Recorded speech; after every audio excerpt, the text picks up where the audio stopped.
Bihar news में स्वागत है आपका दोस्तों। मैं हूं फिर दोस्त गनी और आप देख रहे हैं केडीबी लाइव। दोस्तों आज हो चुका है 10 जनवरी 2025। तो आज की पूरे बिहार की टॉप न्यूज लेकर आए हैं आपके लिए। वीडियो शुरू करने से पहले आपसे एक रिक्वेस्ट है कि अगर आप पहली बार इस चैनल पर आए हैं तो चैनल को सब्सक्राइब करके बेल आइकन को प्रेस कर दीजिए और साथ ही वीडियो को लाइक कर दीजिए, अपने दोस्तों के साथ शेयर भी कीजिए। तो चलिए चलते हैं आज की खबरों की ओर। दोस्तों आज बिहार न्यूज की शुरुआत सबसे पहले करेंगे कि बिहार सरकार ने एक ऐतिहासिक फैसला लेते हुए ये निश्चित किया है कि अब बेटियों को भी पुश्तैनी संपत्ति में बेटों के बराबर हक दिया मिलेगा। इस निर्णय के अनुसार बिहार में हो रही जमीन सर्वे में बेटियों का नाम भी जमीन के कागजात में दर्ज किया जाएगा। ये कदम बेटियों को उनके कानूनी अधिकारों के प्रति जागरूकता बढ़ाने और उन्हें समान अधिकार देने के लिए उठाया गया है। इस फैसले के पीछे साल 2005 में सुप्रीम कोर्ट द्वारा किए गए एक अहम संशोधन का हाथ है। सुप्रीम कोर्ट ने हिंदू उत्तराधिकार अधिनियम 1956 की धारा 6 में संशोधन करते हुए यह सुनिश्चित किया कि बेटियों को भी पैतृक संपत्ति में बेटों के बराबर अधिकार मिलेगा। इस संशोधन के बाद ये कानूनी रूप से मान्यता प्राप्त हो गया है कि बेटियां चाहे वे अविवाहित हो या फिर विवाहिता अपने पिता की संपत्ति में समान अधिकार रखती है। दोस्तों बिहार में रहने वाले लोगों के लिए एक बड़ी खबर सामने आ रही है। ताजा रिपोर्ट्स के मुताबिक बिहार सरकार ने चीन में फैल रहे HMPV यानी कि ह्यूमन मेटानिमोनी वायरस से निपटने के लिए बड़ा कदम उठाना शुरू कर दिया है। साथ ही साथ सभी जिलों को अलर्ट जारी कर दिया है। आपको बता दूं कि इस वायरस से सांस की समस्या उत्पन्न होती है और फिर उसके लिए फिलहाल कोई भी विशेष दवा या फिर वैक्सीन उपलब्ध नहीं है, इसलिए इलाज लक्षणों के आधार पर किया जाता है। स्वास्थ्य विभाग ने सभी जिलों को कोविड-19 जैसी तैयारी करने का निर्देश दिया है, जिसमें पानी पीना, आराम करना, दर्द और फिर सांस की तकलीफ की दवा लेना और जरूरत पड़ने पर ऑक्सीजन देना शामिल है। स्वास्थ्य सचिव संजय सिंह ने सभी स्वास्थ्य केंद्रों को फ्लू जैसे रोगों और फिर गंभीर सांस की बीमारियों पर नजर रखने के निर्देश दिए हैं। इसके लिए रोजाना IHIP पोर्टल पर भेजनी होगी और कोविड-19 की दवाइयां, किट, वेंटिलेटर, ऑक्सीजन और फिर मास्क जैसी आवश्यक चीजों की उपलब्धता सुनिश्चित करनी होगी। जरूरत पड़ने पर अस्पतालों में फ्लू कॉर्नर शुरू करने का भी निर्देश दिया गया है। HMPV के लक्षणों में खांसी, बुखार, नाक बहना, सांस में तकलीफ और फिर गंभीर मामलों में ब्रोंकाइटिस और फिर निमोनिया शामिल। ये वायरस संक्रमित व्यक्ति के खांसने, छींकने, छूने या फिर संक्रमित चीजों के संपर्क में आने से फैलता है। इसका प्रमुख लक्षण सांस की तकलीफ है। दोस्तों बिहार में रोजगार ढूंढ रहे हैं तो फिर आपके लिए बड़ा मौका आ रहा है। बिहार में जॉब फेयर यानी कि रोजगार मेले की शुरुआत होगी। ये मेगा जॉब मेला पहले चरण में 5 जिलों में लगेगा, जिसमें से 1950 लोगों को रोजगार दिया जाएगा। बिहार सरकार के श्रम संसाधन विभाग के अनुसार सभी जॉब मेला सरकारी IIT में लगेंगे। इसमें किन लोगों को हिस्सा लेने का मौका मिलेगा इसकी भी जानकारी मिलेगी। यह जॉब मेला में 3,40,000 तक का पैकेज मिलने वाला है। आपको बता दें कि बिहार में चरणबद्ध तरीके से रोजगार मेला लगाया जा रहा है। पहले चरण में 5 जगहों पर यह मेला लगेगा। मिली जानकारी के अनुसार राजधानी पटना में 16 जनवरी का जॉब मेला लगने जा रहा है, जबकि रोहतास के डेहरी ऑन सन में रोजगार मेला लगेगा 17 जनवरी को। वहीं पर सीवान में 18 जनवरी को, भागलपुर में 20 जनवरी को रोजगार मेला भी लगेगा। सुपौल में 21 जनवरी को रोजगार मेला लगने जा रहा है। दोस्तों बिहार के मुख्यमंत्री नीतीश कुमार सुबह सुबह राज्यपाल से मुलाकात करने के लिए पहुंचे थे। कल की घटना है। सीएम नीतीश कुमार का काफिला राजभवन पहुंचा। उसके बाद मुख्यमंत्री और राज्यपाल की मुलाकात की वजह भी सामने आ गई है। दरअसल ये मुलाकात VC के नियुक्ति को लेकर है, यानी कि यूनिवर्सिटियों में VC के नियुक्ति को लेकर के मुख्यमंत्री नीतीश कुमार राज्यपाल से मिले हैं। हालांकि कई लोग इस मुलाकात के कई मायने निकाल रहे हैं। आपको बता दूं कि कुछ दिनों से बिहार की सियासत को लेकर के जो सियासी कानाफूसी चल रही है, जहाँ उस बीच में इस मुलाकात से राजनीतिक गलियारों का तापमान भी बढ़ा हुआ है। सीएम नीतीश कुमार राजभवन क्यों गए हैं, इसे लेकर के जदयू की ओर से कोई भी आधिकारिक बयान सामने नहीं आया है, लेकिन चर्चा है कि बिहार में कैबिनेट विस्तार होने जा रहा है और इसी सिलसिले में मुख्यमंत्री की मुलाकात राज्यपाल से हो सकती है। जहाँ इधर सीएम नीतीश कुमार की इस मुलाकात पटना समेत बिहार के सियासी पारे को चढ़ा दिया है। इसकी वजह पिछले कुछ दिनों से लगातार लगाए जा रहे अटकलें हैं, जिसे खुद नीतीश कुमार ने भी खारिज कर दिया है। दोस्तों बिहार में शिक्षा विभाग का अजब गजब कारनामा देखने को मिला है। यहाँ पर 3 फर्जी टीचर आराम से नौकरी कर रहे थे, लेकिन शिक्षा विभाग को इसकी भनक तक नहीं लगी। जब फर्जी शिक्षक को पकड़ने का अभियान चलाया गया तो फिर ये बात सामने आई है। जब तीनों के दस्तावेज चेक किए तो पता चला कि अनु कुमारी के नाम से 6 टीचर नौकरी कर रहे हैं। इसके बाद से पूरे शिक्षा महकमा में खलबली मची हुई। फिलहाल जिन 3 शिक्षकों को फर्जीवाड़े में पकड़ा गया है उनके खिलाफ कार्रवाई का पत्र जारी कर दिया गया है। बाकी के खिलाफ भी जल्द ही एक्शन लिया जाएगा।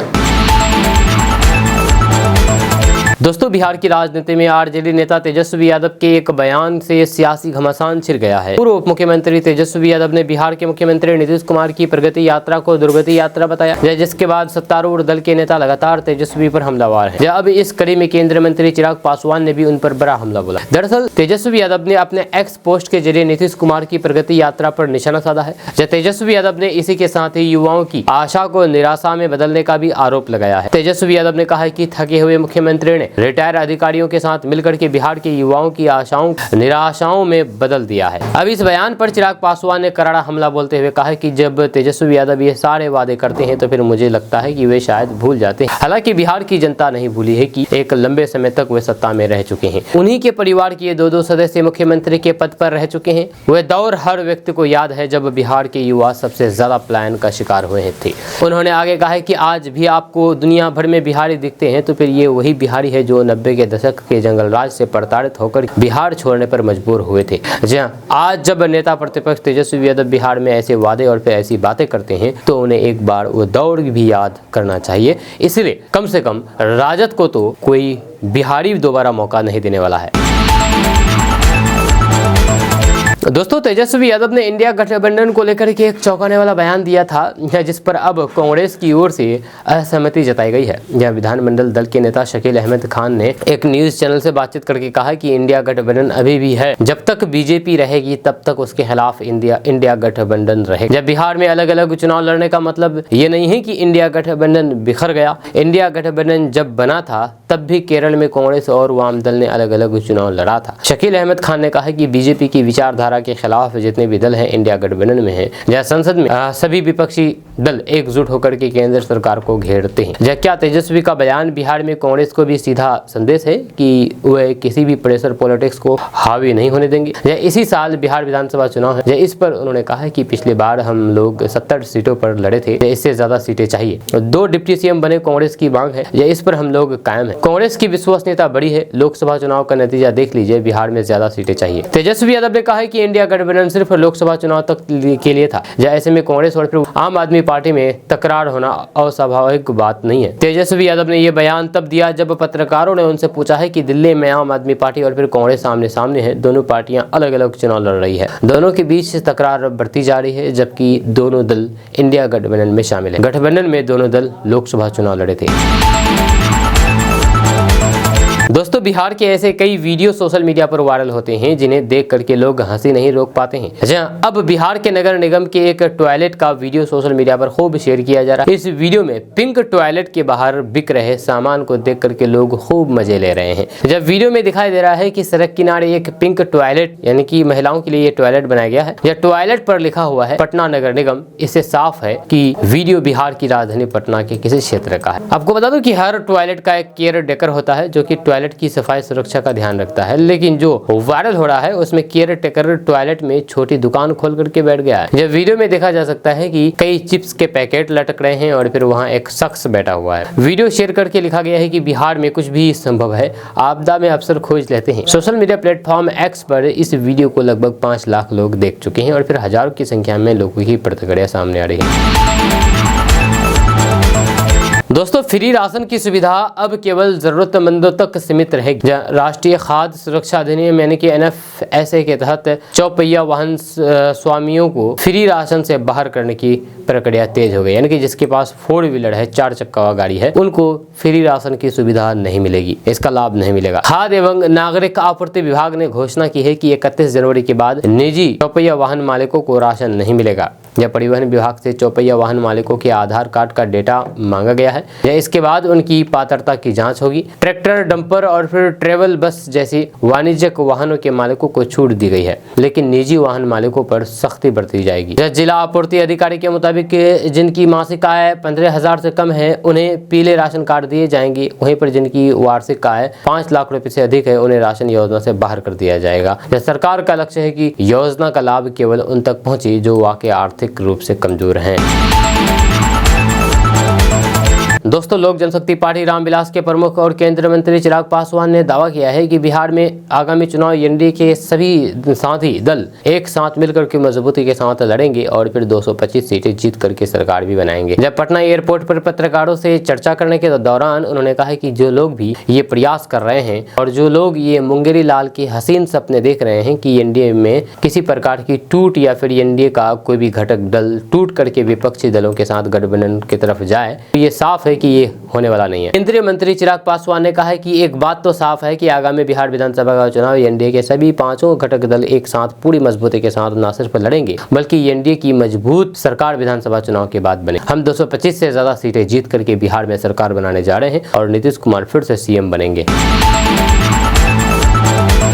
दोस्तों, बिहार में डबल इंजन की सरकार किसानों को हर तरह से बर्बाद कर रही है। किसानों को ना एमएसपी का लाभ मिल रहा है और न ही उत्पादन बेचने के लिए सही बाजार मिल रहे हैं। ये बातें मैं नहीं बल्कि ये बातें तेजस्वी यादव ने भोजपुर जिले की बिहिया प्रखंड स्थित सरसों के खेत से अपने फेसबुक पर लाइव होते हुए बुधवार को कही है। जब बक्सर से आने के क्रम में वे बिहिया के खेत लगे सरसों के पौधे ने उनका मन खींचा और वे उतर करके वहां से लाइव हो गए। इस दौरान उन्होंने किसानों से बात भी की है। उन्होंने इस दौरान किसानों को मिठाई खिलाई है। उन्होंने कहा कि प्रधानमंत्री ने वादा किया था कि 2022 तक किसानों की आय दुगुना कर देंगे, परंतु 2024 आ गया लेकिन अब तक आय की कौन कहे, एमएसपी भी लागू नहीं हो पाया है। इधर बिहार सरकार ने किसानों के अनाज बेचने के लिए मंडी ही गायब कर दी है। अब किसान अपने खून पसीने से उगाए गए अनाज को कहां बेचेंगे। सरसों के खेत से लाइव तेजस्वी यादव ने कहा कि पूरे बिहार में अपराध और फिर अपराधियों का ग्राफ बढ़ा हुआ है। चारों तरफ प्रशासनिक अराजकता छाई हुई है। पुलिस के मुखिया, डीजीपी और फिर राज्य के मुख्य सचिव के साथ सीएम का कोई भी कनेक्शन नहीं है। जब बिहार में अच्छे कार्य करने वाले अफसर को सट किया जा रहा है। वहीं पर तेजस्वी यादव ने कहा है कि आप सभी के सहयोग से हमारी सरकार बनी तो फिर एमएसपी लागू करने के साथ मंडी व्यवस्था भी चालू होगी। उन्होंने कहा है कि सीएम पूरी तरीके से थक चुकी है और फिर रिटायर अफसर किसी तरह बिहार को चला रहे हैं। उनके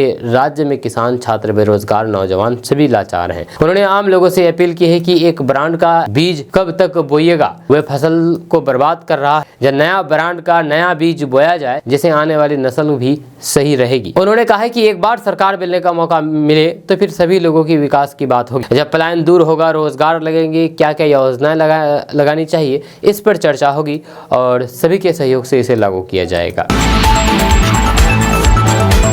दोस्तों, इंडिया गठबंधन को लेकर के राजनीतिक कयासबाजी शुरू हो चुकी है। हालांकि कांग्रेस ने स्पष्ट कर दिया है कि इंडिया गठबंधन केवल लोकसभा चुनाव तक ही थी। कांग्रेस ने कहा है कि इंडिया गठबंधन केवल लोकसभा चुनाव के लिए था, अब इसका कोई भी अस्तित्व नहीं है। कांग्रेस प्रवक्ता पवन खेरा ने बताया है कि ये इंडिया राष्ट्रीय स्तर पर लोकसभा चुनाव के लिए ही बनाया गया था। क्षेत्रीय चुनाव में पार्टियां खुद निर्णय लेती है कि उन्हें मिलकर के लड़ना है या फिर अकेले। इससे पहले राजद नेता तेजस्वी यादव ने भी कहा था कि ये गठबंधन केवल लोकसभा चुनाव के लिए था। सहयोगी दलों ने इसे सीमित समय के लिए तय किया है। तेजस्वी यादव के बयान के बाद भाजपा ने विपक्षी गठबंधन पर निशाना साधते हुए इसे पहले से अपेक्षित बताया। केंद्रीय मंत्री गिरिराज सिंह ने कहा कि ये गठबंधन प्रधानमंत्री नरेंद्र मोदी के डर से एकजुट हुआ था। जब बिहार सरकार के मंत्री श्रवण कुमार ने इस गठबंधन को स्वार्थपूर्ण बताया और कहा कि ये निजी लाभ के लिए है। उनका कहना था कि ये गठबंधन किसी राष्ट्रीय उद्देश्य या फिर शांति सद्भाव के लिए नहीं बल्कि व्यक्तित्व एजेंडे को पूरा करने के लिए था। दोस्तों, बिहार के मुख्यमंत्री नीतीश कुमार ने बिहार डायरी और फिर कैलेंडर 2025 का विमोचन किया। इस अवसर पर मुख्य सचिव अमृतलाल मीणा, विभागीय सचिव अनूप कुमार सहित कई उच्च अधिकारी भी मौजूद थे। विमोचित कैलेंडर 2025 में राज्य सरकार की प्रमुख योजनाओं का समावेश किया गया है। जब पिछले कुछ वर्षों में बिहार में कई महत्वपूर्ण बदलाव हुए हैं, जिसके परिणाम स्वरूप राज्य ने यानी कि बिहार ने विकास के कई नए आयाम स्थापित किए हैं। साल 2005 के बाद से बिहार सरकार ने बड़े पैमाने पर सरकारी नौकरियों और फिर रोजगार के अवसर उपलब्ध कराने की दिशा में कई कदम उठाए हैं। नियुक्तियों की प्रक्रिया में तेजी आई है, जिससे मानव संसाधन की उपलब्धता में वृद्धि हुई है और रोजगार के नए अवसर भी बढ़े हैं। जी, राज्य की यानी कि बिहार की औद्योगिक नीति में किए गए बदलाव ने उद्यमियों को बिहार में औद्योगिक स्थापित करने के लिए प्रेरित किया है। दोस्तों, बिहार में बिजली आपूर्ति कंपनियों ने 2025-26 में रिन्यूएबल एनर्जी यानी कि गैर पारंपरिक ऊर्जा का इस्तेमाल करने पर ₹1.70 प्रति यूनिट ग्रीन टैरिफ लगाने का प्रस्ताव रखा है। इसके साथ ही अधिकतम 10 किलोवाट से अधिक मांग रखने वाले सभी उपभोक्ताओं को टीओडी यानी कि टैरिफ के दायरे में लाने का प्रस्ताव बनाया गया है। इसकी वजह से संबंधित उपभोक्ताओं को रात 11 से सुबह 9 बजे तक सामान्य दर पर बिजली मिलेगी, लेकिन सुबह 9 बजे से से शाम 5 बजे तक ऊर्जा शुल्क के 80% दर पर और फिर शाम 5 बजे से रात 11 बजे तक ऊर्जा शुल्क के 120% दर पर बिजली बिल का निर्धारण होगा। यानी कि सुबह 9 बजे से शाम 5 बजे तक बिजली रेट कम आएंगे, यानी कि बिजली बिल आपका कम आएगा।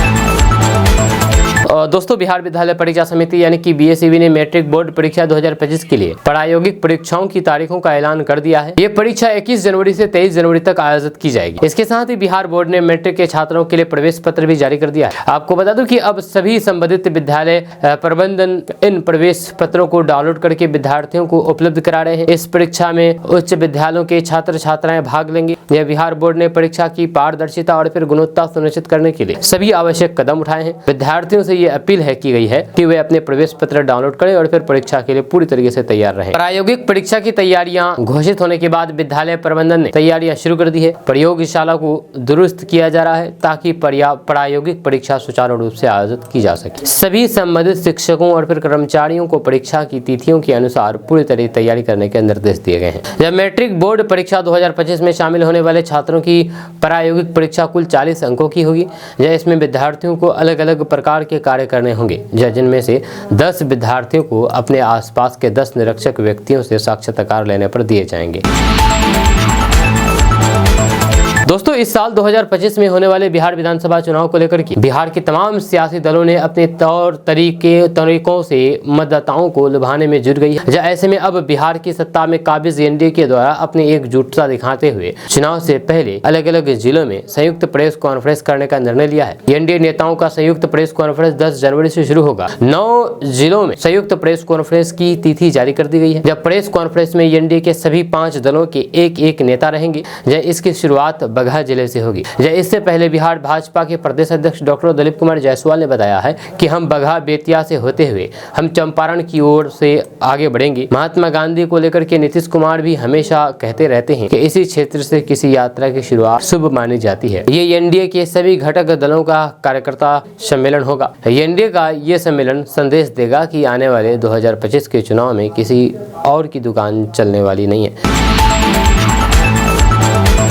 दोस्तों, बिहार के नेता प्रतिपक्ष तेजस्वी यादव ने इंडिया गठबंधन को लेकर के एक बड़ा बयान दिया है। उन्होंने कहा है कि इंडिया गठबंधन सिर्फ लोकसभा चुनाव तक ही लिए था। तेजस्वी यादव के अब इस बयान पर केंद्रीय मंत्री गिरिराज सिंह ने तल्ख टिप्पणी की है। गिरिराज सिंह ने पत्रकारों से बातचीत करते हुए कहा है कि ये उन्हीं की वही बात है जिसे हम लोग पहले से ही कह रहे थे। प्रधानमंत्री नरेंद्र मोदी के डर से ये सभी राजनीतिक दल एक मंच पर इकट्ठा हुए। इसके साथ ही उन्होंने कहा कि ये गठबंधन किसी भी प्रकार से देश की जनता की सेवा नहीं कर सकता है। उन्होंने कहा कि प्रधानमंत्री नरेंद्र मोदी के नेतृत्व से डर के कारण ये सब एक साथ आए हैं। ये लोग कांग्रेस के साथ हैं और फिर उन्हें अपने उद्देश्य के लिए कांग्रेस की मदद की आवश्यकता है। हम पहले से ही कह चुके थे कि ये इंडिया गठबंधन केवल चुनावी स्वार्थ के लिए है। इसके अलावा गिरिराज सिंह ने मौलाना साहबुद्दीन द्वारा कुंभ मेले की जमीन को वक्फ की जमीन बताए जाने पर भी तीखी प्रतिक्रिया दी है। उन्होंने कहा है कि मौलाना साहबुद्दीन को अपनी औकात का पता नहीं है। जब कुंभ मेला मोहम्मद साहब के आगमन से भी बहुत पहले से लग रहा है। उनका बयान न केवल हास्यास्पद है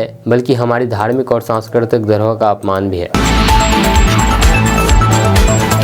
दोस्तों, कोरोना की तरह एक और वायरस ने लोगों की चिंता बढ़ा दी है। चीन में फैले इस HMPV वायरस ने भारत में भी दस्तक दी तो फिर एक बार फिर से लोगों के बीच डर का माहौल बन गया है। यह बिहार सरकार ने भी इस वायरस के खतरे को देखते हुए पहले ही स्वास्थ्य सेवाओं की तैयारी करने के लिए अस्पतालों को अलर्ट कर दिया है। इधर बिहार के पड़ोसी राज्य में भी इस वायरस ने एंट्री ले ली है। उत्तर प्रदेश में इस वायरस से संक्रमित पहला केस सामने आया है, जिससे बिहार की भी चिंता बढ़ गई है। हालांकि बिहार में अभी इस संक्रमण का एक भी मामला नहीं आया है, लेकिन सतर्कता बढ़ती जा रही है। हालांकि केंद्रीय स्वास्थ्य मंत्री ने संदेश जारी करके लोगों को नहीं घबराने की सलाह दी है। इसे पुराना वायरस बताया। आपको बता दूं कि उत्तर प्रदेश के लखनऊ में भी अब HMPV का पहला केस मिल गया है, जहां एक महिला इस वायरस से संक्रमित पाई गई है। यूपी में केस पाए जाने से अब पड़ोसी राज्य बिहार को पहले से अधिक सतर्क रहने की जरूरत है। हालांकि बिहार में स्वास्थ्य विभाग पहले से ही अलर्ट मोड पर है और इस वायरस को लेकर के गाइडलाइन जारी कर दिया गया है। बिहार में सभी जिलों के DM, मेडिकल कॉलेज, अस्पतालों के प्राचार्य एवं अधीक्षक और फिर जिलों के सिविल सर्जन को निर्देश दिया जा चुका है कि वायरस से बचाव के लिए ठीक वैसे ही इंतजाम किया जाए जैसे कोरोना काल में हुआ था। दोस्तों कई बार ऐसा होता है कि आप सड़क पर 2 व्हीलर या फिर 4 व्हीलर लेकर के चले जाते हैं। इस दौरान आप कुछ ट्रैफिक नियमों का पालन नहीं करते हैं। ऐसा में होता या क्या है कि कुछ पुलिसकर्मी जबरदस्ती अपने मोबाइल में फोटो खींच करके चालक को ब्लैकमेल करने लगते हैं। लेकिन अब ऐसा नहीं होगा, क्योंकि एडीजी ने इसको लेकर के नया आदेश जारी कर दिया है। आपको बता दूं कि बिहार में ट्रैफिक नियमों के उल्लंघन पर अब पुलिसकर्मी मोबाइल कैमरे से फोटो क्लिक करके चालान नहीं काटेंगे। पुलिसकर्मी को हर हाल में हैंड हेल्ड डिवाइस से ही चालान काट करके जुर्माना वसूलना है। इसको लेकर के एडीजी ने सभी आईजी, डीआईजी और फिर एसपी को निर्देश जारी कर दिया है। यही नहीं, अब दारोगा रैंक से नीचे की पुलिसकर्मी किसी भी वाहन का चालान काटने के अधिकार नहीं होंगे। हालांकि ये नियम पहले से लागू है, मगर इसका सख्ती से अनुपालन कराने का निर्देश सभी वरिष्ठ पुलिस और फिर अधिकारियों को दिया गया है। दरअसल बिहार पुलिस मुख्यालय को शिकायतें मिल रही थी कि बिहार के कई जिलों में सिपाही स्तर के पुलिसकर्मी अपने मोबाइल कैमरे से फोटो लेकर के बाद में HHD डिवाइस से ई चालान जनरेट कर रहे हैं। यही नहीं, दारोगा रैंक के नीचे के पुलिसकर्मी भी गाड़ी चालकों को चालान का डर दिखा करके जुर्माना वसूल रहे थे। इसके बाद बिहार पुलिस मुख्यालय ने मामले का संज्ञान लेते हुए सभी जिलों के वरिष्ठ पुलिस अधिकारियों को इससे संबंधित निर्देश जारी कर दिया है। इसका उल्लंघन करने पर भी कार्रवाई होगी। दोस्तों तेजस्वी यादव ने मुख्यमंत्री नीतीश कुमार पर जमकर के निशाना साधा है और बीपीएससी के आंदोलन को लेकर भी बड़ा बयान दिया है। उन्होंने कहा है कि आज बिहार में सरकार नाम की कोई चीज नहीं है। आज मुख्यमंत्री को हाईजैक कर लिया गया है। मुख्यमंत्री मौन है। मुख्यमंत्री नीतीश कुमार यात्रा निकाल रहे हैं। यात्रा पर 2 अरब 25 करोड़ रुपए खर्च हो रहे हैं। ये प्रगति यात्रा नहीं बल्कि बिहार की दुर्गति यात्रा है। गंभीर से गंभीर विषय पर नीतीश कुमार बोलते नहीं है या फिर उन्हें बोलने दिया नहीं जा रहा है। जहाँ हमारे साथ तो खूब बतियाते थे, यात्रा में किसके साथ संवाद कर रहे हैं ये पता नहीं। पटना का सिस्टम ही उनके साथ घूम रहा है। ये यात्रा अधिकारियों की लूट की छूट का है। बीपीएससी को लेकर के माइलेज लेना होता तो फिर हम गांधी मैदान भर देते, लेकिन छात्रों की मांग थी कि पॉलिटिकल पार्टी न आए। जब तेजस्वी यादव ने प्रेस वार्ता करके बताया है कि नीति आयोग की रिपोर्ट्स के अनुसार आज देश में बिहार का गरीबी, पलायन, बेरोजगारी में नंबर 1 पर है। मेरी सरकार बिहार में बनी तो फिर बिजली हर घर 200 यूनिट फ्री दे देंगे। वृद्धा पेंशन, सामाजिक सुरक्षा पेंशन में 400 रुपए दिया जाता है, जो कि उसे हम बढ़ा करके 1500 रुपए कर देंगे।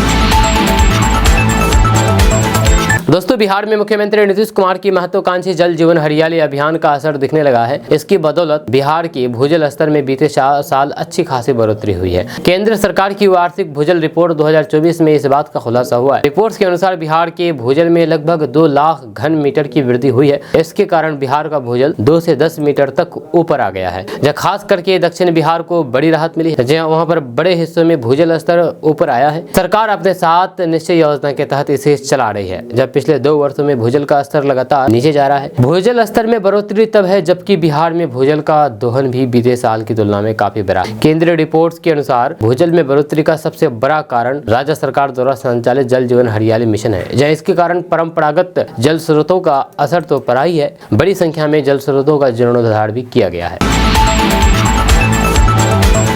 दोस्तों बिहार में शराबबंदी के बावजूद भी शराब तस्कर की खेप को बिहार में लाने के लिए नए नए तरीके अपना रहे हैं। हालांकि पुलिस की सख्ती के आगे उनके तरीके फेल हो जाते हैं।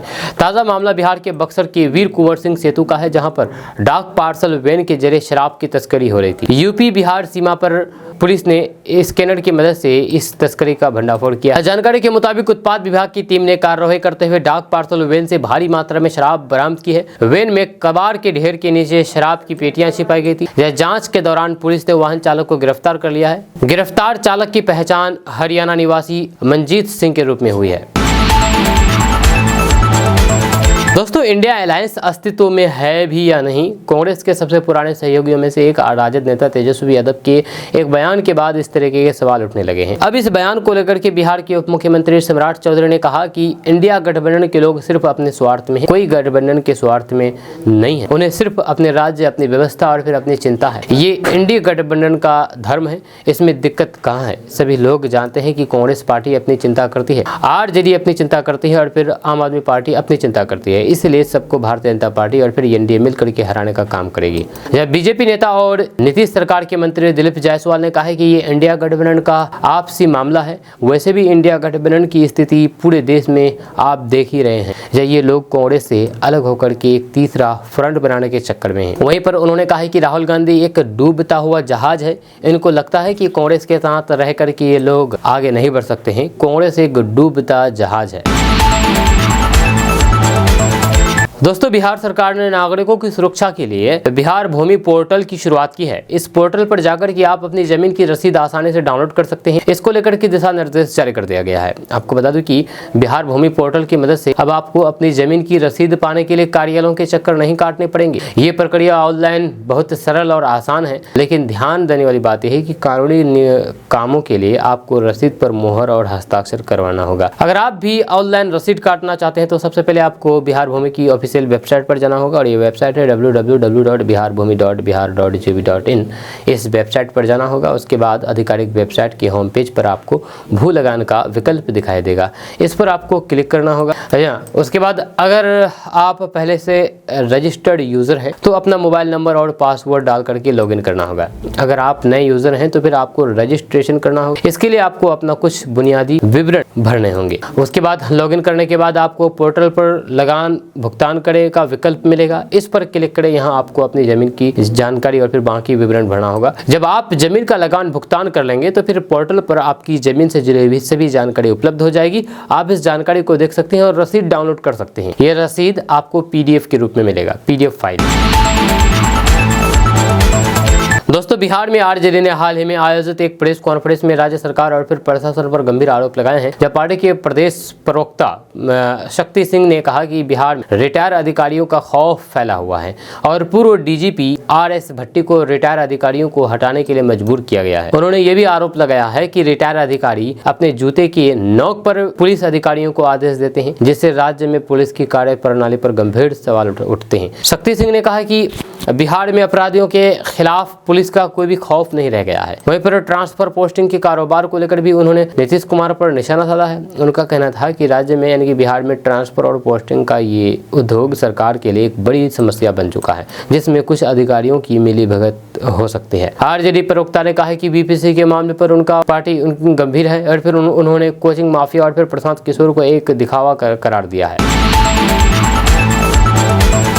दोस्तों, बिहार में BPC अभ्यर्थियों के आंदोलन को लेकर के भोजपुरी सुपरस्टार खेसारी लाल यादव का बड़ा बयान सामने आया है।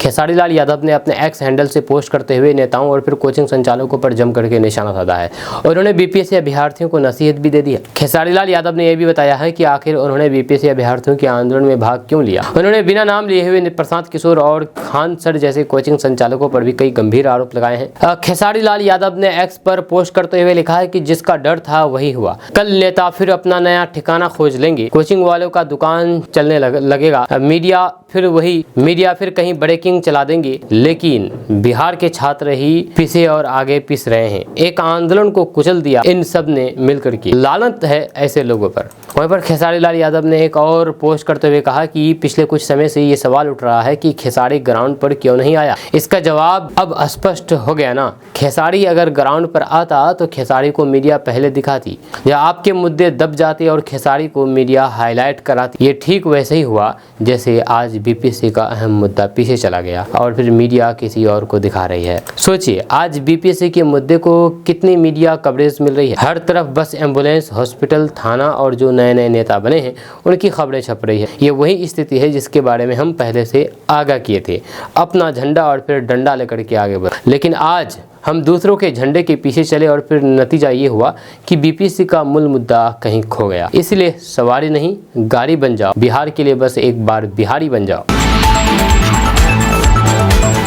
ठुकरा के मेरा प्यार मेरा इंतकाम देखेगी, ये डायलॉग आपने राजकुमार राव के फिल्म शादी में जरूर आना में जरूर सुना होगा, जिसमें राजकुमार राव की गर्लफ्रेंड उन्हें धोखा दे देती है। इस धोखे के बाद बदला लेने के लिए वो एक IAS अफसर बन जाते हैं और ये कहानी उस बेवफाई का बदला लेने के लिए एक प्रेरक मिसाल बन जाती है। फिल्म में दिखाया गया ये ट्रैक हालांकि काल्पनिक था, लेकिन बिहार के पटना का एक युवक ने ठीक ऐसा ही वास्तविक जीवन में कर दिखाया है। IAS आदित्य पांडे नामक युवक की कहानी किसी फिल्म स्क्रिप्ट से कम नहीं है। उनकी जिंदगी ने भी एक मोड़ लिया जब उन्हें अपनी गर्लफ्रेंड से धोखा मिला। जब वे कड़ी मेहनत और फिर संकल्प के साथ अपनी स्थिति को बदलने में जुट गए, उन्होंने अपने फील्ड से बिल्कुल हट करके कुछ बड़ा करने की ठानी और अपनी मेहनत और फिर लगन के बल पर उन्होंने UPSC की परीक्षा क्लियर की और वे IAS अधिकारी बन गए। आदित्य की पढ़ाई का सफर काफी अटपटा रहा। 9वीं कक्षा तक उन्होंने अच्छा प्रदर्शन किया, लेकिन 10वीं में उन्हें एक लड़की से प्यार हुआ और इन सब चक्करों की वजह से उनका रिजल्ट खराब हो गया। उसके बाद उन्हें 12वीं के बाद उनके पिता ने इंजीनियर करने के लिए भेज दिया। हालांकि उनका खुद का मन था कि वे इंग्लिश ऑनर करें, लेकिन उनके पिता की जिद की वजह से उन्हें इंजीनियरिंग करना पड़ा। जब अपनी बचपन की गर्लफ्रेंड से जब उनका ब्रेकअप हुआ तब वे काफी दुखी हो गए और उन्होंने ठान ली कि वे अब जीवन में कुछ भी बड़ा करेंगी। और फिर उन्होंने उस लड़की से कहा कि मैं एक दिन IAS बनूंगा। इसके बाद वे जी जान से अपनी तैयारी में जुट गए। हालांकि उन्हें इस परीक्षा के बारे में ज्यादा जानकारी नहीं थी, उन्होंने बस अपने सीनियर्स से इसके बारे में सुना था। आदित्य जब स्कूल में थे तब उनके एक शिक्षक ने उनकी पढ़ाई से नाराज होकर के उनके पिता को कहा था कि अगर ये लड़का पढ़ करके कुछ बड़ा हासिल कर लेता है तो मैं अपने मूछें मंडवा लेंगे। हम अपने मूछें मंडवा लेंगे। साथ ही उनके रिश्तेदारों को भी लगा था कि UPSC उनके लिए नामुमकिन है। सभी लोगों के नकारात्मक विचारों से आदित्य का मनोबल कमजोर तो होता था, लेकिन वे फिर से मेहनत से अपनी इस तैयारी में लग जाते थे।